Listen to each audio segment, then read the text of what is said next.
पहले आप हलफ दें कि आप गुस्सा नहीं करेंगे, आप लड़ाई नहीं करेंगे और आप अच्छा साफ सुथरा प्रोग्राम करेंगे। मैंने आपके प्रोग्राम में कभी कोई लड़ाई की हो तो आप बताइए, कभी मैंने किसी से कोई आपने ऐसी ऐसी लड़ाई की, ऐसी लड़ाई आपने की कि हम तो वो प्रोग्राम ऑन एयर उस तरह से नहीं कर सके, आपने ऐसी लड़ाई की आपने, इसीलिए मुझे चले खैर वो तुम्हें लाइटर टोन में आपको थोड़ा सा नहीं, आप बड़े रिस्पेक्टेबल गेस्ट है सर, आप बड़े रिस्पेक्टेबल गेस्ट हैं। मैं तो वैसे ही कह रही थी, बाज़ दफ़ा इंसान को गुस्सा ज़रा ज़्यादा आ जाता है ना, तो इसलिए मैंने कहा था। खैर एनीवेज़, ये बताएं, जो बार बार ये कहा जाता है पीटीआई के लिए कि हम मुज़ाकरात के लिए संजीदा हैं, क्या ये संजीदगी वाकई है या ये से तासुर देने की कोशिश की जा रही है? नदिया, बिस्मिल्लाहिर्रहमानिर्रहीम, बिस्मिल्लाहिर्रहमानिर्रहीम। नादिया देखे, हुकूमत हमेशा चाहती है कि जो भी सिचुएशन हो वो डिफ्यूज हो जाए, जो भी मसाइल हो वो ख़त्म हो जाए, चाहे वो पॉलिटिकल हो, इकोनॉमिकल हो, डिप्लोमेटिक हो।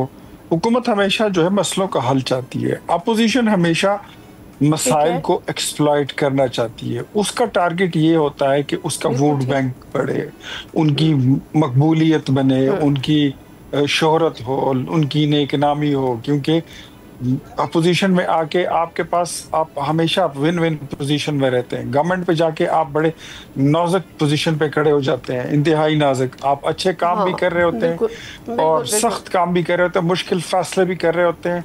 उसकी एक्सेप्टेंस जो है थोड़ी सी डिफिकल्ट होती है या स्लोली होती है। जबकि अपोजिशन में आपने सिर्फ एक बयान ही दाग दिया और वाह वाह हो जाती है। तो मेरे ख्याल में हुकूमत जो है उसकी संजीदगी अपनी जगह पर दुरुस्त है।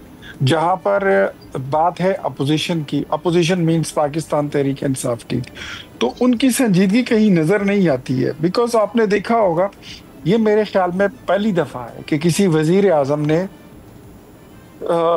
तकरीबन 1.25 साल हो गया है इलेक्शन को या उनकी हुकूमत बने हुए, और इस 1.25 साल में उन्होंने तकरीबन 6 बार अपोजिशन को बराह रास्त वज़ीर आज़म शहबाज शरीफ ने ऑफर दी है। तो मेरे ख्याल में it shows the sincerity, sensitivity and the seriousness from the government side.